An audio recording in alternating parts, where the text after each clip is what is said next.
આદરણીય કુમારપાળભાઈ દેસાઈ, આદરણીય વડીલો, સાથી વક્તા મૃદુલાબેન અને સંજયભાઈ, ગયા વર્ષે જ્યારે મને અહીંયા 23મી એપ્રિલે વક્તવ્ય આપવાનું કહ્યું હતું ત્યારે વિષય અમારો વાચન યાત્રા હતી. એટલે ભારતની જોયેલી વિવિધ લાઇબ્રેરીઓ, એમાં હું જે ક્યારેક 5 મહિના ક્યારેક મહિનો રહ્યો એના સ્મરણો, નાનપણથી જે રીતે વાંચવાનો શોખ એની વાત કરવાની હતી. આ વખતે સાહેબનો આદેશ હતો કે પ્રિય પુસ્તક, એટલે મને થયું કે એકદમ ધક્કામુક્કી થઈ ગઈ મગજમાં. એટલા બધા પાત્રો ને સર્જકો જે આપણને ગમતા હોય એકદમ. અને એક શિક્ષક તરીકે મારી કારકિર્દી હવે પૂરી થવામાં છે ત્યારે મેં જોયું કે મને શું ગમે છે. ચાલો આ નિમિત્તે તો આમ આઘાત લાગે, આમ આશ્ચર્ય થાય કે મને પ્રચુર માનવતાવાદી કૃતિઓ ગમી. બીજું બધું વાંચવું ગમે છે, પણ એકદમ જ જીવવાનું બળ આપે છે એ કૃતિઓ પાસે જવાનું વધારે મને ગમ્યું. એટલે મને એમ થાય કે હું ગોર્કીની મા વિશે બોલું, અંકલ ટોમ્સ કેબિન વિશે બોલું, મહિલા આંચલ વિશે બોલું, પણ સાહેબનો ફોન હતો કે તારે ગુજરાતી જ કૃતિ પસંદ કરવાની છે. એટલે પ્રિય થોડું પજવતું હતું. મહાન ના પજવે, મારી દ્રષ્ટિએ મહાન પુસ્તક, કારણ કે મહાન પ્રત્યે આપણને આદર હોય, પણ પ્રિય પ્રત્યે તો એક છાનો માનો પ્રેમ હોય. એટલે મેં મારી હૃદયની દાબડી કાઢેલી અને મેં પૂછ્યું પણ ખરું મારા વડીલોને એકદમ મનથી. સુરેશભાઈને પૂછ્યું કે તમને કોઈ કહે કે તમારી પ્રિય કૃતિ કઈ, તો એમને એક નિબંધમાંથી મને જાણવા મળ્યું કે હું અસ્તિત્વવાદ ને એબ્સર્ડ ને આ બધું બહાર લખું છું, વાંચું છું, પણ હું ચોરી છુપીથી કોઈ ન જાણી જાય એમ રિલ્કેના પ્રેમપત્રો વાંચું છું. એટલે મને આ વાક્યએ સધિયારો આપ્યો કે આપણે જે અંદરથી આપણને બહુ જ વારંવાર વાંચવી ગમે એવી કોઈ કૃતિ વિશે આપણે વાત કરવી જોઈએ. કારણ કે મહાન તો છે જ, બધું જ સાહિત્ય, બધું આપણને ગમે છે, પણ કોઈ કૃતિ આપણને સતત એક હોન્ટિંગ કરતી હોય ચિત્તમાં, તો એવી કઈ ગુજરાતી કૃતિ?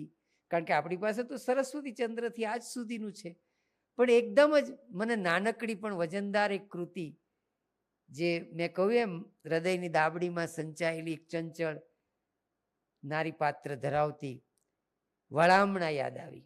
અને વળામણા યાદ આવી એટલે મને એમ થયું કે આ એક 27 વર્ષનો છોકરો 39માં લખે છે નોવેલ, અને 40માં આપણને નવલકથા મળે છે.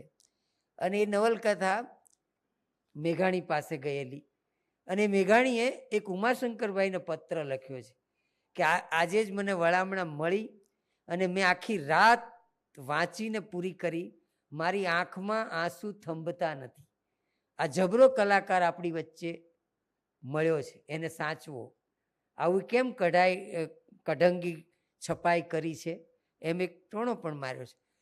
પ્રશ્ન એ છે કે એક આ ધરતીનું ધાવણ લઈને આવેલો આપણો આ સર્જક, એની આ કૃતિ પછી તો મળેલા જીવ, માનવીની ભવાઈ વગેરે ખરી, પણ વળામણા મને કેમ વિશિષ્ટ લાગી અને કેમ મને પ્રિય છે કે એક તો મેં આપને સૌને કહ્યું એમ કે એમાં જ સારપનો વિજય છે, અને પૂરી ખલતાને નજરઅંદાજ કર્યા વિના બરાબર માણસ ઉપર એમનું જે ધ્યાન છે. અને એ વખતની બધી જ નવલકથામાં હું જોઉં છું તો આ જે નવલકથાની જે યાત્રા છે અંદર, આપણી નવલકથાની યાત્રામાં જો આ નવલકથાના પાત્રોની યાત્રા મૂકીએ તો આ જેટલી બહાર છે ને એટલી અંદર છે. અને એટલા માટે મને આ એક બહુ જ ગમી કે કેટલું અંદર ચાલે છે નોવેલ. બહાર તો ચાલે જ છે, પણ અંદર આપણને ઇનર લાઈફમાં જે રીતે લઈ જાય છે, એટલે આ કૃતિ વિશે મેં વાત કરવા ધારી છે. આમ જોવા જાવ તો એક ફૂલાવેલી વાર્તા લાગે, નાનકડી કથા છે, એના ઉપર એક સિરિયલ પણ બની, હજુ વધુ સારી બનાવી શકાત. બાકી ભાષા, અભિનય અદ્ભુત મેં જોઈ આ નિમિત્તે, પણ ઘણું બધું રહી ગયું. અને ત્યારે મને ખબર પડી કે ફિલ્મ કે સિરિયલ કરતાં સાહિત્ય કેમ ઊંચું છે. તમે ધારો તો પણ બધા જ ભાવો આવી શકતા નથી ત્યાં. એનો અનુભવ પણ મને થયો કે અહીંયા તો કેટલી બધી સઘન વાતો છે. આ પૂરેપૂરી લૌકિક કૃતિ છે, પણ એ લૌકિકતા, કારણ કે મારા મનમાં એક સમીકરણ હતું, આપણા મનમાં બધામાં હોય છે કે લૌકિકતા એટલે સપાટી ને અલૌકિકતા એટલે ઊંડાણ. આના પણ વળામણા છે આ કૃતિમાં. લૌકિકતા જ અલૌકિકતા છે. અહીંયા જે છે પિંડે તે બ્રહ્માંડે. એટલે મને ઘણીવાર એમ થતું એક વિદ્યાર્થી તરીકે જ્યારે મેં વાંચી, પછી શિક્ષક તરીકે વાંચી ત્યારે, કે આ કૃતિ સંજયભાઈ શેક્સપિયરને આપી હોય તો શેક્સપિયર પણ ખુશ થાય. પણ આપણો પ્રોબ્લેમ એ છે કે આપણે અનુવાદો નથી કરી શકતા. જો આ અનુવાદ થાય તો આ માનવ મનના આટાપટાની એવી નવલકથા છે ચોક્કસપણે. કારણ કે મેં મેકબેથે વાંચ્યું છે, શેક્સપિયર વાંચ્યા છે, ત્યારે મને એમ થાય કે પન્નાલાલે શું નથી કર્યું આ કૃતિમાં. તો એ રીતે આ કૃતિ મને ગમે છે. વાત તો બહુ જ નાની છે મિત્રો, કે એક છોકરી વખાની મારી પ્રેમ લગ્ન કરી બેસે છે. વાત તો જમકુડીની છે.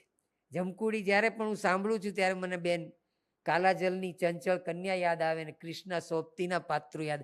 આટલું ચંચળ નારી પાત્ર પરણીને ગઈ છે, સુથાર કન્યા છે, પતિ ખૂબ મારે છે. એટલે જેને આપણે નારી સંવેદન કહો કે આ તે બધું જ આપણા લેખકોએ ટાગોરથી માંડીને મને એમ થાય કેટલું બધું આ લખ્યું છે. પુરુષ પાત્રો, પુરુષ લેખકોએ. તમે જુઓ કે 2-3 વાર માર ખાઈને પાછી આવી છે, અને એમાં પેલી ભાભીને તો સ્વાભાવિક, એટલે આપણું એક સોશિયોલોજી તો છે જ આપણું કુટુંબ વ્યવસ્થાઓને, એટલે ભાભીને ગમે નહીં એટલે મદદ કરવા માટે પેલા ગામમાં એક તલાટી આવ્યો છે એને ત્યાં દળવા જાય છે, અને એમાં એની સાથે હૈયું દળી બેસે છે, પ્રેમ કરી બેસે છે, અને બંને ભાગી જાય છે. અને પેલા છોકરાને છે કે ભાઈ શું વાંધો આવશે, પણ ઘેર જાય તો એને બાંધે છે અને આને કાઢી મૂકે છે. એમ 2 વાર પાછી આવેલી આ છોકરી ગામમાં પાછી આવે છે અને એ ઘરે ગઈ છે. ત્યાંથી નોવેલ શરૂ થાય છે. નોવેલ માત્ર 15 દિવસની છે, માત્ર 15 જ દિવસ લીધા છે, પણ એક રાતને 30 પાના આપ્યા છે 140માંથી. આ કેવો મોટો કલાકાર છે, એને ખબર છે કે ક્યાંક કેટલું વજન પણ અપાય. એટલે એમને વાચકોને આપણે નથી ગમતા, કે જ્યાં સંવેદનની ઘનતા માટે જેટલી જરૂર છે ને, બરાબર એ રાત્રે પાછી આવી છે છોકરી ભાઈના ઘેર, અને બેચર લાલ પીળો થઈ ગયો જ ભાઈ તો. શેર ડુંગળીના દડા જેવી એની આંખો છે, કરાજે છે, છાજ્યું કરે છે, ક્રિયાપદો કેટલા આમાં છે. મને તો એનો આનંદ આવી ગયો. બેઠી નજરે જોવું ને હસતી નજરે જોવું, આ એક વિશેષણથી કેવું કામ લે છે પન્નાલાલ. એટલે અહીંયા અનુભવો જે આપણે એક્ટિંગમાં જરૂર છે. બેઠી નજરે માત્ર એમ બોલે ને મનોરદા એમ, તો પણ એમને જ્યારે રહસ્ય લાગતું હોય ને તો એ અને મ વચ્ચે ટપકા હોય, એટલે એમ. એટલે એ માણસ જે વિચારી રહ્યો, આ પન્નાલાલની કેટલી ઝીણી ઝીણી કારીગીરીઓ છે. સિગારેટ પીધી નહીં, બહુ મૂડમાં છે ને તો સિગારેટ ચડાવી, આ ચડાવી ક્રિયાપદ અને પીધી, આ ભાષાનું સૌંદર્ય જે પ્રગટાવ્યું છે. જેમની આપણે ઠેકડી ઉડાવતા હતા લેમડો પેપડો કહીને, અને જેમને કહેલું કે ભાઈ આ પાણીના બંબામાં નાખી દેવા જેવી કૃતિ છે. એક આખા પંડિત યુગની સામે આ એક નાનકડો છોકરો 40માં લઈને આવીને ઊભો છે કૃતિ. તો આ જમકુ ત્યાં ગઈ છે અને ભાઈ માં રડે છે. જુઓ તમે, માતૃપ્રેમનું મહિમનો સ્ત્રોત છે. જમના અદ્ભુત પાત્ર થયું. હાર્દિક વાસ્તવિકતા અને સામાજિક વાસ્તવિકતામાં પીસાતી માં, રાંડ કાળમુખી, કહેતા જાય ને ચિંતા કરે, ભાઈ અત્યારે ક્યાં જશે આ દીકરી, તું ના કાઢી મૂક, અરે કૂવામાં પડી જાય. તમે જુઓ કે એક વિધવા માની જે જમનાનું પાત્ર અદ્ભુત થયું છે. અને આ બધા ચર્ચા કરતા હોય, અને ગામમાં કોઈને ખબર પડી ગઈ છે કે જમકુડી પાછી આવી છે, એટલે એ અંબાના ઘેર જઈને કહી આવ્યા. હવે આ અંબા કોણ છે?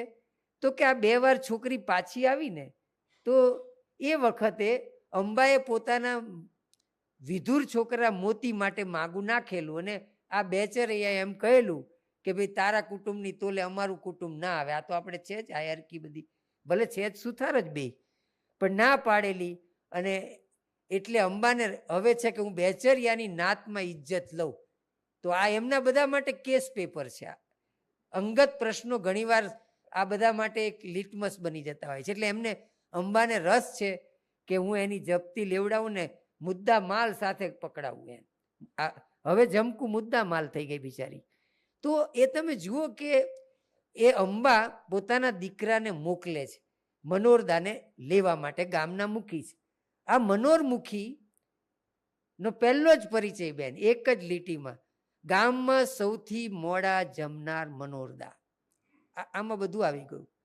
અને એ હુક્કો પીવા જાય છે અને ત્યાં પેલા ઓળો દેખાય છે કોઈ, કોણ છે લ્યા? તમે જો આ ગુજરાતી નવલકથાની ભાષા કેવી ચેન્જ થઈ રહી, કોણ છે લ્યા? અને પેલો કહે તો હું મોત્યો. કારણ કે ગામડામાં મોતી પોતાને મોતી ના કહી શકે, અથવા તમે એને મોતી કહો તે ડઘાઈ જાય કે સાલું મોતી કોણ છે એમ. એટલે કે જે તું મોત્યો શું છે, મારી માએ બોલાયા છે, કોણ જાણે ક્યાંથી સી ખબર લાવી છે ને અત્યારે ને અત્યારે આવવાનું કહ્યું છે. એટલે મનોરદા કહે છે પણ શું છે, કોણ જાણે એમ. આ મેં કહ્યું ને એટલે એમને ખબર પડી જાય છે કે અંબાએ બોલાવ્યા છે તો નક્કી બેચરનું જ કંઈ કરશે. જુઓ, આ જે જાણે પ્રપંચ તે થાય સરપંચ.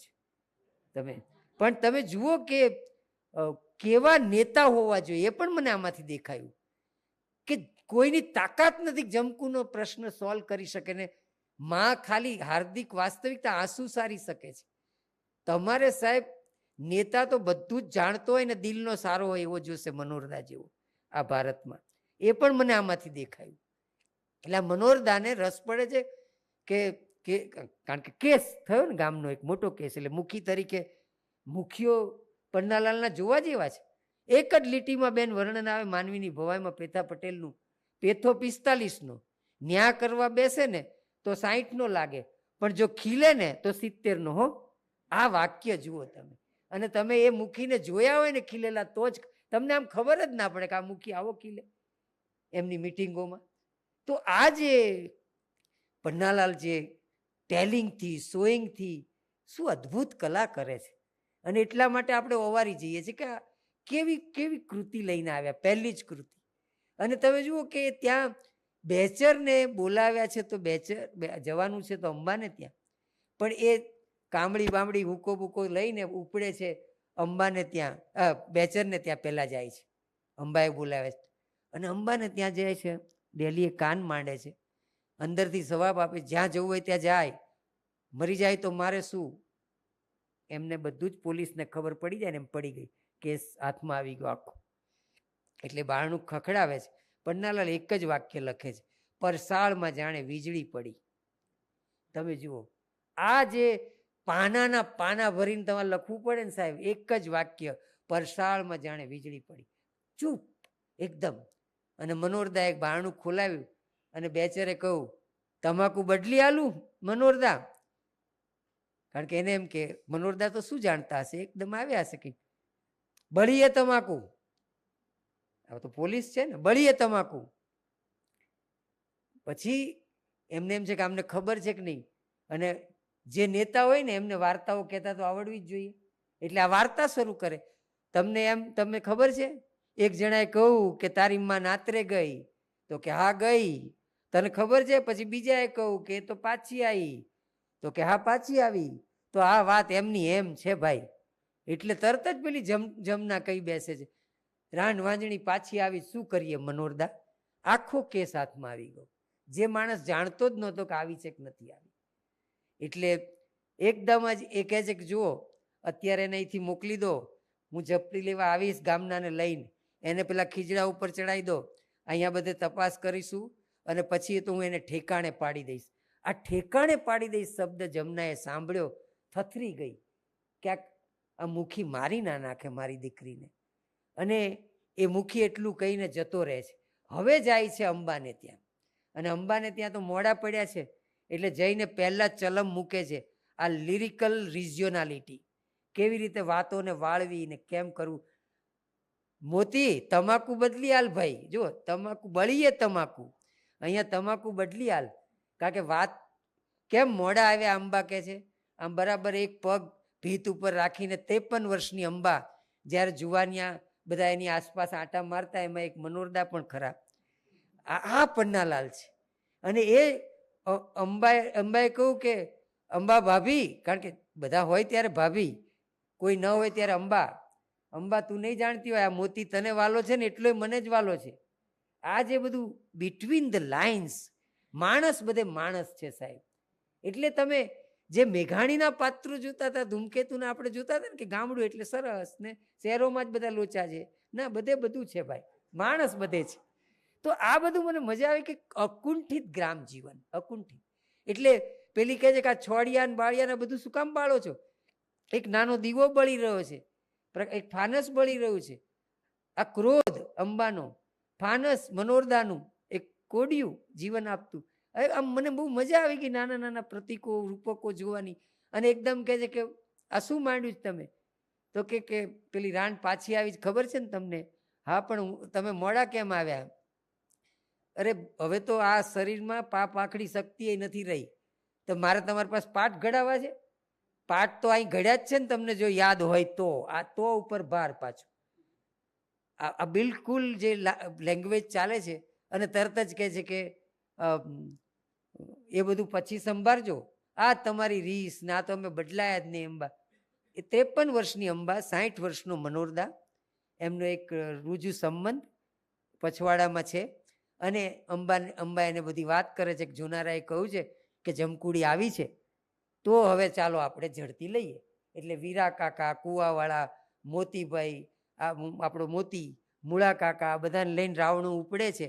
અને અંબાને આ બેચરને ત્યાં જઈને પાછળ મોકલે છે. 2-4 જણને. જો ચોરને કહે છે ચોરી કરજે, ને પેલાને કે જાગતો રહેજે. કેવો આજે આપણા નેતા આગેવાનો હોય ને, એમને કેવું આવડતું હોય છે. તો એ બરાબર અંદર મોતીને તો કોઠીમાંય ઉતારે ને પૂળામાંય બધે તપાસ કરે. ત્યાં જઈને પહેલા તો ધમકાવે બેચરને કે તમે સંતાડી હોય ત્યાંથી કાઢી આપો, આ સારું નથી. કોણ આવ્યું છે? અમારે ત્યાં કોઈ નથી આવ્યું. અને પછી એ રાવણું આખું પાછું આવે એટલે અંબાને પેલા મોતી કહે છે મનોરદાએ તો કઈ ઇજ્જત પાડી હતી એમ કે એની. અને તું જોતો એમ કે એ તો કહેતા હતા કે રાજમાં ખબર પડે ને કે આવું આપણે ખોટું બોલીએ તો કેસ થાય, એમના મુખીપણા નહીં પ્રોબ્લેમ આવે. તો આ પ્રકારે જે બંનેને ખુશ કર્યા. અને પછી એ ઘેર જાય છે. અને ઘેર આખા ગામમાં જેનો દબદબો છે, આ નાનકડી પણ વજનદાર કૃતિમાં એમાં આ પણ છે. આખા ગામમાં જેનો દબદબો છે એ પાછા પટલાણીથી બહુ બીવે છે. અને આ પટલાણીનું પાત્ર પણ અદ્ભુત છે. એટલે એ કહે છે કે ક્યાં જઈ આવ્યા? આણી ટાઢમાં. એટલે કે આવું આવું છે, આ છોડી પાછી આવી, તો હવે એનું કંઈક કરવું પડશે ને મેં ખીચડી બેસાડી છે. તો કે હા, જગા ડોહામાંથી કંઈક શીખો. એ જગો ડોહો સૂચિત પાત્ર છે, જે ગામની છોકરીઓ વેચતો અમદાવાદ જઈને. તો કે એણે સોનાના નળિયા કરાવ્યા, તમારાથી કંઈ થશે? એના ખાડામાં તમારો પગ ના જાય. એટલે આ કહે છે કે ના ના, આમાંથી થોડુંક મળશે.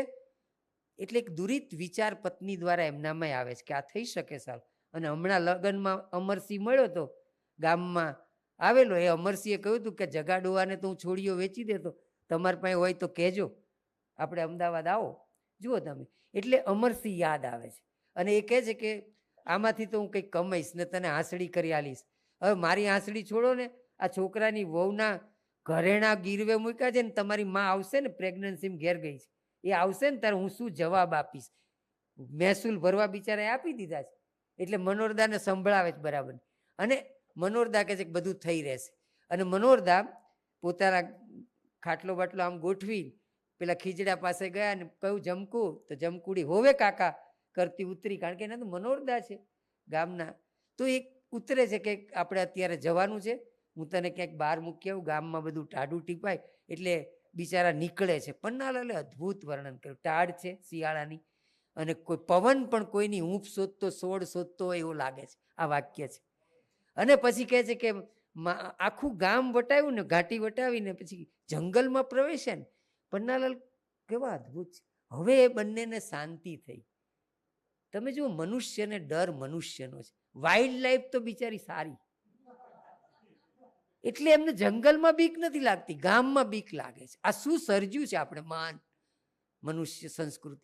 તો એ કહે છે કે હવે કોઈ વાંધો નહીં, આપણે જંગલમાં આવી ગયા. આ વાક્ય જ મને બહુ ગમ્યું, હવે કોઈ વાંધો નહીં. અને પેલી છેડે છેડે ચાલતી જાય, સાડલો ફાટતો જાય છે. અને પહોંચે છે તો ધૂણી લઈને બેઠા છે મહારાજ. અને મહારાજને પહેલા તો નાણી લેવા એકલા જાય છે ઉપર મંદિરમાં જઈને. કે મુખી, તું ક્યાંથી પ્રગટ થયો અત્યારે? કે એક કામ પડ્યું છે, સારું તમાકુ ભર ચાલ.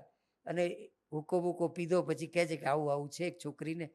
તો કે હા, એનું કામ કરવું પડે. તો કે તમને જ હૂંપવા આવ્યો છું. મહારાજ કહે કે હું એનાથી જ ભાગીને અહીંયા આવ્યો છું અને તું મને નહીં 2-4 દાડા રાખો, બધું ટાળું ટપે પછી હું લઈ જઈશ. આપણી બાજુના એક શેઠ છે, એમનો છોકરો અમદાવાદ છે, તો એમાં ગોઠવી દઈશ, પણ તમે 2-4 દાડાનું એમ સોંપીને પછી જમકુડીને બોલાવે છે ઉપર અને કહે છે કે આ મહારાજ પાસે રહેજે, અને મહારાજ પાસે મૂકીને પાછા આવે મૂકી. હવે 2-4 દાડા ટાળું તો આ એક જ રાતના 30-35 પાના અને બાકીના 5-6 દિવસના સીધા 2 પેજ. અરે અહીંયા આવીને એ તો કોઈને મળે નહીં કે ભાઈ આવું વાત ખોટી હતી, અંબાને જઈને કહ્યા કે આવું કોઈ ચેથરાનો વાઘ કર્યો, માનવું નહીં. આ તો કોઈ કહ્યું હોય કે હાડી હુકાતી હતી તો જમકુ ના આવી હોય, આવું નહીં કરવાનું. આમ બધાને શાંતિ. અને એમાં પછી એ કહે છે કે જો આપણે ગામમાં નેહાળ નથી હો, નેહાળ માટે એકવાર રાજમાં જવાનું છે. વાત એવી રીતે મૂકે કે બધાને કામ ચાલતા હોય છે, તો કે તમે એકલા જ જઈ આવો મનોરદા. એટલે નિશાળના કામે અને પત્નીને કહું કે જો હું હવે જઉં છું 4-5 દાડા અમદાવાદ છોડીને વેચવા, તો એના લુગડા ફાટી ગયા છે તો તું લુગડા આપને. એટલે એને લુગડા આપે છે નાથીના, જે નાથી છોકરી એમની ગુજરી ગયેલી અને જમકુની સાથે રમતી મોટી થયેલી, તો એ નાથીના લુગડા એમણે કાઢ્યા અને થોડો કંપ્યા પણ ખરા પટલાણી, પણ એક લુગડા આપ્યા અને લઈને ગયા મનોરદા ત્યાં. અને મહારાજને મળ્યા રાત્રે જઈને, સૂતા ત્યાં લુગડા લાવ્યા, એ બચકું ફેંક્યું, તારી માએ મોકલ્યા છે. પેલી જુએ છે કારણ કે સ્ત્રી છે ને, મારા ઘરના નથી એમ. હવે ઇસમે ક્યાં દેખતી હે બેટી, તેરી માને તો ભેજે. એટલે આ અચાનક પટલાણી માં થઈ ગઈ. અને પછી મનોરદા આંખ નથી મિલાવી શકતા મહારાજ સાથે 2 વખત, કારણ કદી પાપ કર્યું નથી અને આ નિષ્પાપ મહારાજ સામે બોલવું કઈ રીતે, એટલે જે સંકોચ અનુભવે આંખ નથી મિલાવતા ઘણીવાર, એ અંદર લખાયું છે. અને પછી એ કહે છે કે સવારે પહેલો કુકડા બોલેગા ને તો મેં ઉઠા દૂંગા. અને ઉઠ્યા એટલે પેલી છોકરીને કહે છે કે હેડ હવે એ હાડલો નથી બદલવો. જો ડરે છે, ભાગવું છે, પણ મહારાજ કહે છે કે નહીં નહીં આવી રીતે નહીં લેવા, એનો હાડલો બદલી લેવા. અને એ સાડલો પહેરીને બહાર આવે અને નાથી દેખાય છે. આ ઓબ્જેક્ટિવ, કોરિલેટિવ કહો, પ્રતિક કહો, જે વિવેચન કરવું એ કરો. સાહેબ એક મનોરદાની અંદર 2 મનોરદા ઊભા થઈ ગયા, મુખી મનોરદા અને પિતા મનોરદા, અને અદ્ભુત એક આંતર સંઘર્ષ રચાઈ. અને આપણને એમ થાય કે આ શું કરી રહ્યા છે લેખક, અને મનોરદા એને જોઈ જ નથી શકતા કે એમ નાથી દેખાય છે. આ તો મારી નાથીના લુગડા, આ નાથી જેવો અવાજ, 2 સાથે ગીતો ગાતી હતી, એટલે હવે ભાગવું છે. લો નમો નારાયણ મહારાજ, પણ પેલા મહારાજ હજી છોડે એવા નથી. જા બેટા મનોરદા, તેરા બાપ જેસા સાથ મેં હે. આ પાછું આવ્યું. આમ પહેલી કસોટી જમનાએ કરેલી, મળવા આવેલી 2 દિવસ રહ્યા ત્યારે કે મારી છોકરી ક્યાં છે, તમે કહો મૂકી. અરે જ્યાં છે ત્યાં બરાબર છે, તમારે અહીં આવવાનું નહીં, છાસ લેવા આવ્યા હતા તો એમ પૂછવા આવેલા. ત્યારે કહી દીધેલું કે જેવી માં એવી દીકરી હશે, છેલ્લે તો માએ આ જ સાંભળવા. નથી ઘેર દીકરો સાંભળતો, આ મનોરદા જવાબ નથી. એને તો એવું થાય છે કે આ જેને મેં 9 મહિના પેટમાં રાખી હતી ને, જો ફરી રખાતી હોત તો રાખી દેત, પણ આ તો તરંગ કહેવાય ભાઈ. તો આ માની જે દશા છે, માને એમ થાય છે કે આ ક્યાં ગયો, અને મુખીને ફરી પૂછવા ગયા ત્યારે પટલાણીને તો ખબર છે કે વેચવા ગયા છે, પણ શું પન્નાલાલે દ્રશ્ય કર્યું સાહેબ, એ સિરિયલમાં નથી, ને મને બહુ ગમે. છીકણી લે અને ઇન્ટરવલ પાડે, કારણ ખોટું બોલવાનું છે ને, અને સૂંઘે, અને તમારા ભાઈ તો પેલી નેહાળ માટે ગયા છે. અદ્ભુત દ્રશ્ય છે. અને પેલી પાછી જાય છે જમના, અને આ બાજુ એ લોકોએ મોટર પકડી, અને ડિસકન્ટિન્યુટી ઓફ ડાયલોગ એવા સરસ છે સાહેબ. પેલા મનોરદા કંઈ બોલે ને જમકુડી કંઈ જવાબ આપે. મનોરદા કે જો શહેરમાં તો આમ એમ માણસો હાથમાં હાથ રાખીને ફરે ને, તું જોજે તો ખરું જમકું આમ તેમ ને, આપણા ગાળાનો એક શેઠ છે ને. જમકુડી કે મારી માં મળવા આવી હતી મનોરદા. જો એક એક ઝાડને જાણે કહેતી હોય કે મારી માં આવે તો કહેજો ને કે અહીંથી જમકુડી ગઈ છે. શકુંતલાની વિદાય, શ્રાપ, દુર્વાસાનો શ્રાપની મુક્તિ. પન્નાલાલ પાસે કશું નથી સાહેબ. પ્રેમાનંદ પાસે તો કૃષ્ણ હતા, આમની પાસે તો એકમાત્ર મનોરદા છે, પણ પિંડે તે બ્રહ્માંડે.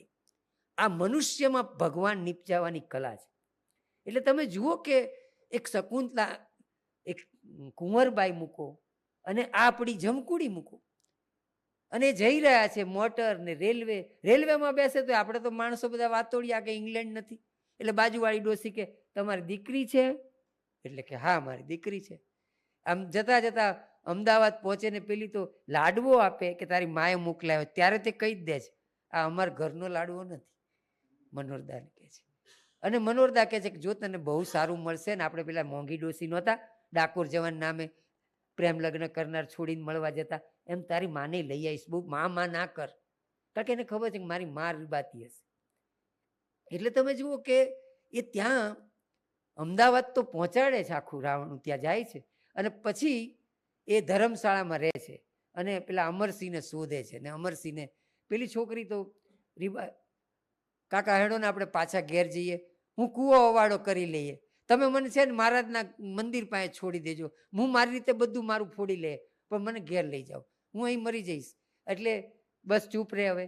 અને એ અમરસિંહને શોધવા જાય. અમરસિંહ એક માણસ લાવે, મુસલમાન છે. તો એ કહે છે કે એક કામ કરને અમરસિંહ, આ તો આપણને 300 રૂપિયા આપે છે. એ વખતે મોટા હતા ને રૂપિયા, એટલા માટે. તો એ કહે છે કે પણ એક ધર્મનું છોકરું ધર્મમાં રહે ને તો સારું ભાઈ. એટલે ખરેખર આ ધર્મ ભીરું છે પોતે જ, એમની અંદર પેલો પિતા છે ને એ માનતો નથી. એટલે પછી પેલો બીજો માણસ લઈને આવે, નાગર બ્રાહ્મણ છે, તો 150 રૂપિયા આપશે કે તો જે આપ મને છૂટો કરો, પાલ મેળો, આ બધા વાક્યો છે. એની અંદરનો ડર છે કે મને જલ્દી આમાંથી હું ક્યાંક પેલો પિતા સર્વસ્વના ભોગવી જાય.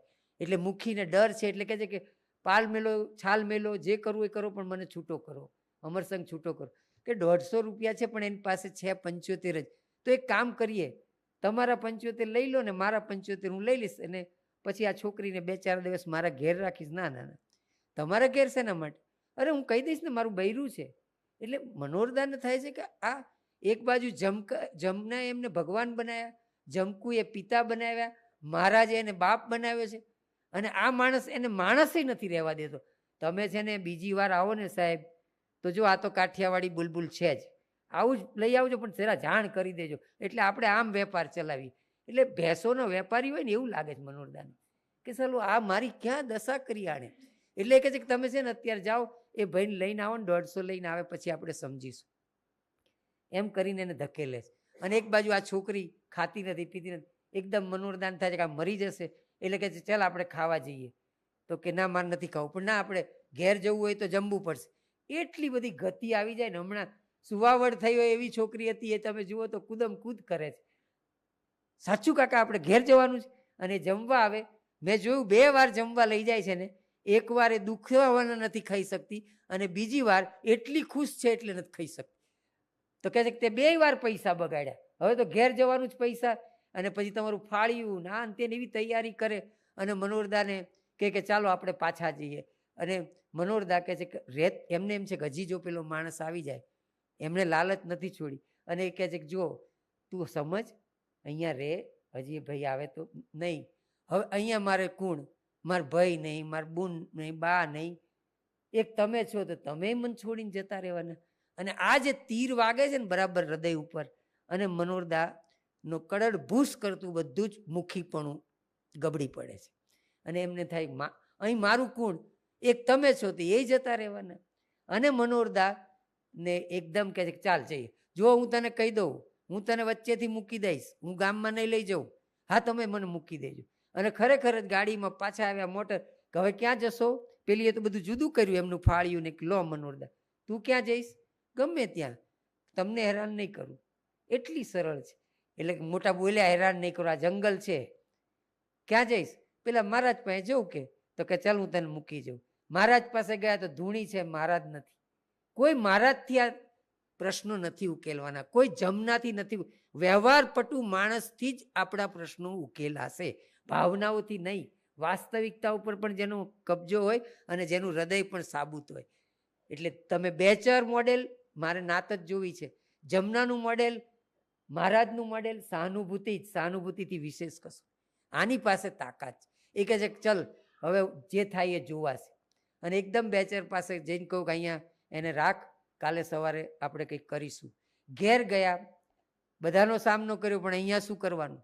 ઘેર ગયા એટલે પટલાણી કહું કેટલા કમાયા, અને અત્યારે રાતે ક્યાંથી ફૂટી નીકળ્યા? તો કે ખાવાનું છે. અરે હમણાં જ મેં કઢી નાખી દીધી, તમે આવવાના ખબર નહોતી. એ તો આખા બોલા છે. એટલે રોટલો કાઢી આપે, ઘી નાખે, ચટણી આપે છે. કેટલા આયા, બધું ખિસ્સા તપાસે ટીંગાડેલા કે કંઈક મળ્યું હોય તો. બહુ બધા મળ્યા છે, તને કહું છું હમણાં રહે ને. એટલે કહે છે કે કેટલા મળ્યા એ તો કહો. ના ના કહું છું. પછી સૂતા સૂતા પટલાણીને ગભરાવા કહે છે, કાલે એક રોટલો કૂતરાને નાખી દેજે ને ગાયને, માંડ માંડ બચીને આવ્યો. તેમને એમ થયું પોલીસ બોલીસે પકડ્યા હશે, રાન ભાગી ગઈ હશે, મારો ધણી બચી ગયો. એટલે એ સૂઈ જાય છે અને સૂતા સૂતા એમને વિચાર આવે છે કે આ મોતી માટે બેચરે ના પાડી હતી, પણ આ મોતી માટે જ આ પડાવું.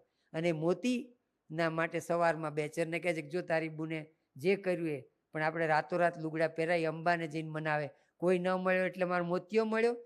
એટલે મનોરદા કહે છે કે જો મારે જમકુડીને પરણાવીએ ને તો 1 જ મિનિટ છે, હું ગમે ત્યાં પરણાવીશ.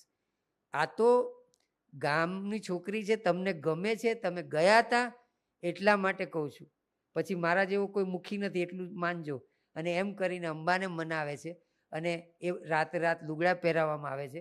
પછી પેલી નાત આવે. હવે સામાજિક પ્રશ્ન રહે છે, વૈયક્તિક નહીં, પણ એ નાતને પણ જે રીતે એક પછી એક સમજાવે છે કે ભાઈ જો અમે સજા કરીશું, એનું તૈણું લેવું પડશે મોઢામાં, તો કે મોઢામાં તૈણું લઈને હારી લાગશે નાત, તમારા ગામમાં બીજી કોઈ છોકરી નહીં આપે. એટલે બીજા અંદર અંદર ઝઘડા થઈ ગયા. વાત તો સાચી છે કે આ બહુ કલાકાર મુખી છે કહેવાનો અર્થ. અને પછી તમે જુઓ કે એકદમ કહે છે બસ તો છેવટે છે ને 20 બામણ તો જમાડવા પડશે બેચરિયાએ, નહીતર અમારી નાત નહીં માને. ધના સુથાર કે તો પાછા મનોરદા હશે કે કેમ હશો છો, અલા બચારીએ થોડા દાડા 1 બામણ જમાડ્યો એમાં તા દશા થઈ કે તો 20 જમાડવાનું કહો છો કે. એટલે બ્રાહ્મણ તલાટીયાળે ભાગી ગયેલી ને. તો પછી છેવટે થાય કે આટલો નાનો દંડ અને એ ભરાય છે, એ પણ છે. અને પછી એ જાય છે ઘેર, એટલે કહે છે કે હું આજે ખાવાનો નથી હો, હું જમકુન ત્યાં જમીને આવ્યો જમવાન ત્યાં. એટલે પેલા પટલાણી કહે છે કે તમને તો છે ને પારકા ઘરની આ જ ભાવે લાડવા, અહીં ઘરની ગેસ ના ભાવે. મનોરદા કહે છે ના ના, ઘરની ગેસ એ ઘરની ગેસ હો, પણ ના ના અત્યારે ગામમાં વાતો થાય છે કે મનોરદાએ એનો રાંડેલો બીજો છોકરો પરણાયો. કે તો કે તને ખબર છે આ છોકરી પરણાઈ, મેં છોકરો ને એક કુંવાસીને લોકો તરસ માટે પરબ બનાવે, આપણે શું કર્યું છે કે તને સાચું કહું કે મને નાથી યાદ આવી. અને પટલાણી પણ ઢીલા પડી જાય છે કે મેં સાડી કાઢી હતી ને ત્યારે મને એવું થયું હતું. અને પટલાણીને કહે છે કે આપણે એક નાનું કામ જીભ ચલાવવાનું કરીશ, શું કરીશ બીજું.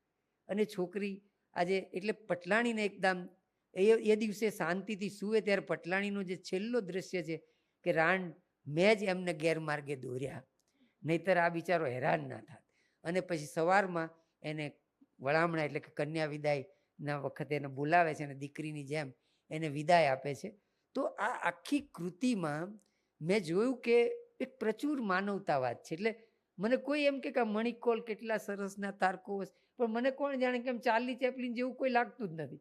એમ મને એવું જ થાય છે કે મને આમ જાણે કે ટેકનિક આપણામાં આમાંય લખ્યું છે, વળામણાના એક લેખમાં નરેશ વેદે લખ્યું છે કે સત્ય તો છે પણ ટેકનિકની મદદથી સત્યને પ્રગટ કરતા આવડતું નથી. એટલે મને શું, એ તો હજી સુધી પૂરી થઈ ગઈ મારી કેરિયર, પણ ખબર નથી પડી કે આ શું છે બધું. ચારે બાજુ ટેકનિક નથી તો શું છે, કેવી રીતે આંતર સંવેદનો ચાલ્યા છે. અને એક અદ્ભુત કૃતિ છે. જેમણે ન વાંચી એમને મારી વિનંતી છે કે વાંચો. અને આપણું એક અમૂલ્ય કહી શકાય એવું પાત્ર છે જમકુડી અને મનોરદા. મેઘાણીએ જે લેખ કર્યો છે એમાં એમણે કહ્યું કે ગ્રેટ નહીં પણ આ ગુડ પાત્ર છે. અને બીજી વાત એમના લેખમાં બહુ જ સરસ છે, સાહિત્ય પલાળે છે તો છે જ, પણ સાચું સાહિત્ય એ છે કે જે પખાળે છે, જે આપણે ગંદકી દૂર કરે છે, આપણી મલિનતા દૂર કરે છે અને આપણને મુઠ્ઠી ઉચેરા બનાવે છે.